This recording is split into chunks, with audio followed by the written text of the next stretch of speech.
A pair of game ones on Tuesday night, one in the East, one in the West. I'm going to break down both of them for you. Mavericks Thunder, your late game, but first Cavs and Celtics, both of those sides, totals, player props. We're going to try to find some value in both games free for you here in this video with full analysis in just a moment. Hi, this is Steve Merril, WagerTalk.com, right back here on WagerTalk TV, breaking down both games for this Tuesday night, May the 7th.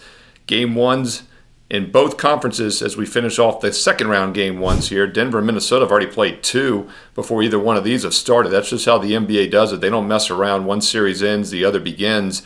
And that is something we definitely want to mention for this first game, Cleveland-Boston, because there is a big gap between rest for these two teams because, of course, the Cavaliers played the only Game 7 in the first round, and that was on Sunday afternoon. Now they travel just one day's rest from Cleveland to Boston to face a Celtics team that finished the Heat easily in 5 games. So Boston has been off since last Wednesday. They've had a full 5 days of rest in between their games.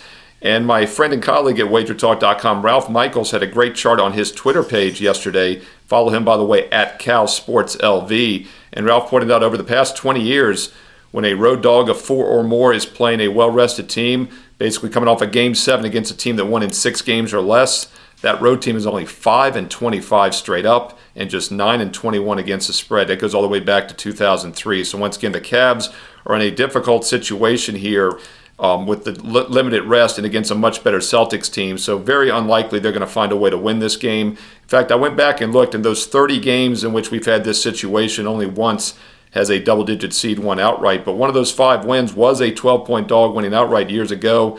So it could happen, but the key for Boston is if they come in focus. We saw that in the Miami series in which they routed the Heat in Game 1 with playoff revenge from last year's Eastern Conference. And then, of course, they took their foot off the gas in Game 2, and that's when Miami got the win as a 14.5-point dog.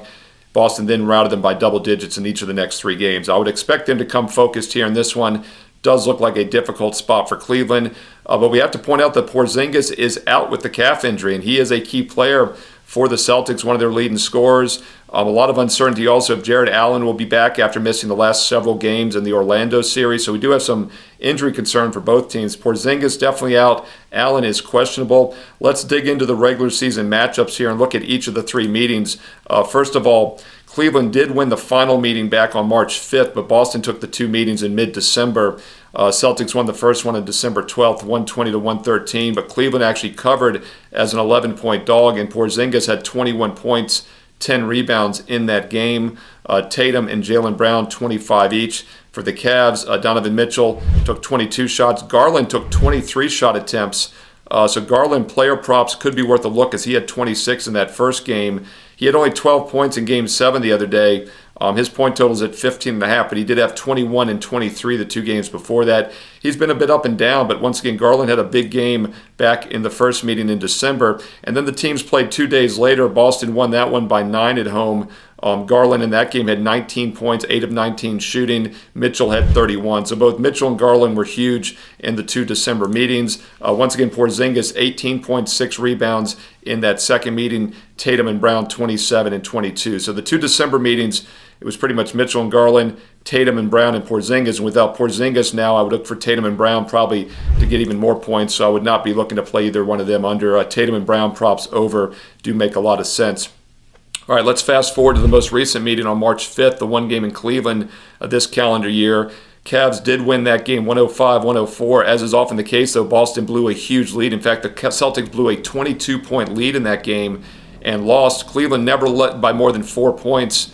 And that could be motivation for Boston. The fact that they blew that 22-point lead just a month and a half ago, or 2 months ago exact, actually could have them focused here in Game 1. As far as the key players there, Porzingis, 24 points, 9 rebounds. He was big in all 3 games, so that is a loss for Boston here in this series. Tatum and Brown, 26 and 21. So once again, I like Tatum props over. His current point total is at 27.5. He had only 20 and 16 in the last 2 games against Miami.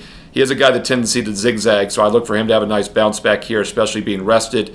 And Jaylen Brown's total points prop right now is about 23.5. He had 25 in the Game 5 last week against Miami. He had 22 and 33 in 2 of the prior 3 games before that. So I think Jaylen Brown and Tatum props worth the look to the over, especially if Boston pulls ahead in this game. As far as Cleveland goes, I also want to point out that Evan Mobley, the young center, did not play in either December game. He missed basically all the December and January games for Cleveland, but he did play in this March 5th game. Didn't do much, though. Had only 4 points in 22.5 minutes. Mobley was big, though, with double digits in each of the recent games against the Magic.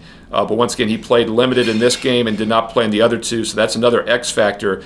No Porzingis, but we do have Mobley. Maybe that gives Cleveland a hope down low with a little bit more size. Garland in that most recent meeting only had 16 points, but he took 20 shot attempts, was by far the leading shot attempt man. And I got to point out, Donovan Mitchell did not play in that game, yet Cleveland won. That was one of those bizarre games. But once again, Boston was up by 22 in that game without Mitchell. They just kind of took their foot off the gas. Once again, Garland took the most shot attempts. I think he's worth a look over 15.5 points, especially after having just 12 on Sunday. He once again had 21 and 23 the 2 games prior against the Magic. As far as the totals, Mitchell did not play once again in the March 5th game. Both teams shot really poor from the field, 43 and 42%. They still got to 209 points. The total for this game is currently set at about 208. Boston's an 11.5 point favorite. One thing, by the way, I forgot to do in yesterday's video, I know many of you like to know the public consensus when it's available. Just so you know, yesterday's games, the public was on both the Pacers and the T-Wolves. They're also leaning towards the over in both games. Public consensus I'm looking at for tonight on Tuesday have both favorites getting the public lean, Celtics and Thunder, nothing out of the ordinary. Public usually leans towards the favorites and the overs, and that looks to be the case in both games. A little bit more of a lean to the Dallas over than the Cleveland over, but once again leans towards the Thunder and Celtics as far as the public sides go for Tuesday night.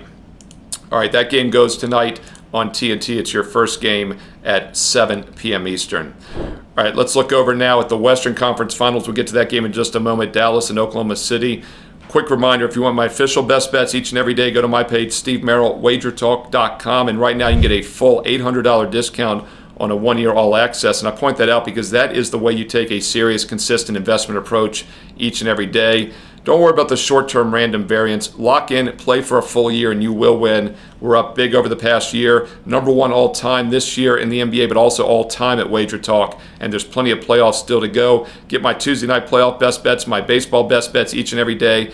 Every football best bet next season, the next 365 days and nights of college and pro football, college and pro basketball, and Major League Baseball for just over $3 a day. That works out to just over $1 a play, but you got to use promo code SM365. That's a full 1-year package for about $1 per play with promo code SM365. It's an instant $800 discount when you get the 1-year All-Sport Access Pass. Steve Merril, WagerTalk.com. And don't forget, check out the daily free plays every day on my page. Get there quicker, wt.buzz/SM. All right, let's look at your late night game at 9:30 Eastern on TNT, Mavericks and Thunder. Now, during the regular season, Oklahoma City dominated this series, winning 3 of the 4 games outright. However, Kyrie Irving and Doncic only played together in one of those games, and that just happened to be the game Dallas won, and they did so easily by 35 points on February 10th. In fact, Doncic did not play in either the 3rd or 4th game, in which the Thunder won by 7 and easily by 49. And Irving did not play in the first game in December, in which the Thunder won by 6. So we can't take too much away from the regular season meetings. The only game that had actually both teams having full strength is when Dallas won. They were 0-3 otherwise.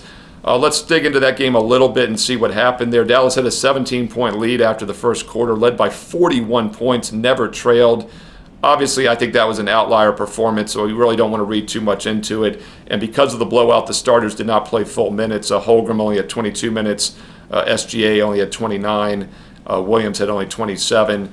For Dallas, not surprising, Doncic and Irving did the heavy lifting. They had 57 points and took 33 shot attempts, but they each played 33 minutes or less. So once again, OKC won 3 of the regular season meetings, but the one that Dallas won was the only time they had both Luka and Irving in the lineup. So I don't think we can take too much away from the regular season results. And the totals, once again, also don't give us too much value just because they didn't have their full offensive lineups intact. As far as the line in this game, Dallas is currently a 3.5-point dog.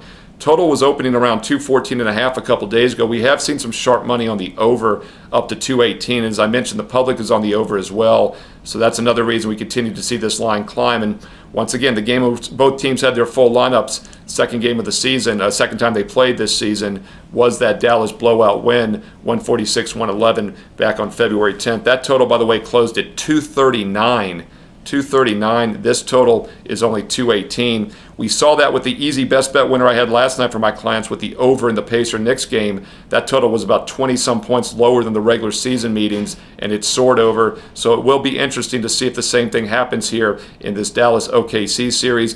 I do think Oklahoma City is the better team. My concern with them in Minnesota coming in was just the lack of experience. And obviously that lack of experience has not hurt the T-Wolves, to say the least. They've just been a monster so far in the playoffs. And so have the Thunder. They have yet to lose. Just like Minnesota, they swept their first-round opponent. So young Minnesota, young Oklahoma City, the lack of playoff experience has not shown so far. I do think OKC is the better team. They have 3 good players versus 2 for Dallas. The other thing I want to point out also is that Luka is not healthy. He's averaging almost 30 points in the postseason, but he's not shooting well. Barely over 40% from the field, in the 20% range from 3 points. He does have a little bit of rest coming into this game. Dallas obviously has 3 days off. OKC, though, has even more. They've been off since last Monday, so they have a full 7 days of rest in between games. And there's always the rest versus rust argument, but extended layoffs for these favorites, these high seeds, historically they do pretty well in game 1, so I do think OKC will come out ready to play, and I also think that's why we've seen some money coming in the over. OKC team total over could be worth a look in this one. If you want to get creative, over the 10.5 would make a lot of sense here with their team total over for OKC. As far as player props go, I do think the big name guys are going to continue to do the heavy lifting. I'd be a little careful with Doncic just because he's not shooting well. Kyrie Irving might pick up the slack and get a few more points. Doncic's assists, though, could go up. If his shooting's off, he might look to distribute the ball more, and therefore his assist prop, I think, could actually have some value if you want to get a little bit creative with Luka. Let's pull up his assist here. Right now it's around 10 for total assist. He had at least 10 or more in each of the past 3 games against the Clippers, and he had 9 or more 5 straight games against the Clippers. Once again, 10 or more in each of the last 3, and that prop was 9.5. It's now up to 10.5. But Luka assist, I think, could be a creative way to play it if you're worried about his knee and his shooting percentage, and that, of course, would benefit Kyrie. It's definitely correlated to Kyrie getting more points if Luka scores or gets more assists, because he's got to give that to somebody else. Kyrie is the likely candidate. As far as points, he had 30 in that series clinching game against the Clippers. His total was 24.5. It's once again around 24.5, 25. He did have 31, 23, 21, 40, and 30. So he got pretty close to that except for just one game. So I like Kyrie points over, Luka assist over if you're looking to play some props on the Dallas side. Hey, hope you found this video useful. We're going to keep doing these quick hitters for you each and every day and night of the playoffs. I've done every game, every day of the NBA playoffs, and I will continue to do so if you're finding it useful. So please comment below and let me know your thoughts. Do you want to see these daily videos? Are they helping you out? Do you want more focus on the player props? What else do you want to see here? I try to do a quick dive into the sides, totals, player props, get you into the handicapping process, and let you know what I'm looking at each day when analyzing these games. Now, once again, there's only 1 or 2 games every day. Not everything is strong enough to be a best bet. When I see a best bet, though, I do load it for my clients at WagerTalk. You get an instant alert by email and text message, so you can always lock in the best number, and you get to play well in advance of anybody else. If you'd like to get my best bets, check out my page for Tuesday night baseball and basketball. Strong NBA play going tonight. Major League Baseball each day. Steve Merril, WagerTalk.com. And while you're there, rest of the NBA playoffs are the lowest price of the season. That's in the basketball drop-down. Or if you go to the All Sports drop-down and do the 1 year, be sure to use that promo code SM365 at checkout. You get All Sports for just $3 a day, just $1 a play for the next 365 days and nights. Football, baseball, and basketball combined for the lowest possible price with promo code SM365. Steve Merril, WagerTalk.com. And don't forget about those daily free plays. Free play every day on my page. Get there quicker with shortcut WT.buzz/SM. Be sure to follow me on Twitter and X at Steve Merril, 2 R's, 1 L, at Steve Merril on Twitter and X. And don't forget also I post free plays throughout the week on Instagram. Follow me on IG along with WagerTalk.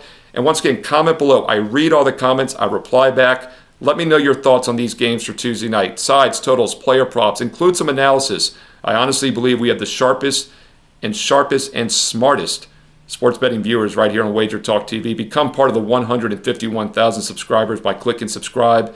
And hit the bell for an instant alert so you know right when this daily NBA video goes up each and every morning so you never miss out. Hey, a thumbs up, like goes a long way to keeping it free as well. Thanks for the support. Like, subscribe, and comment below. And stay tuned right here to WagerTalk TV for more great baseball and basketball previews coming up next.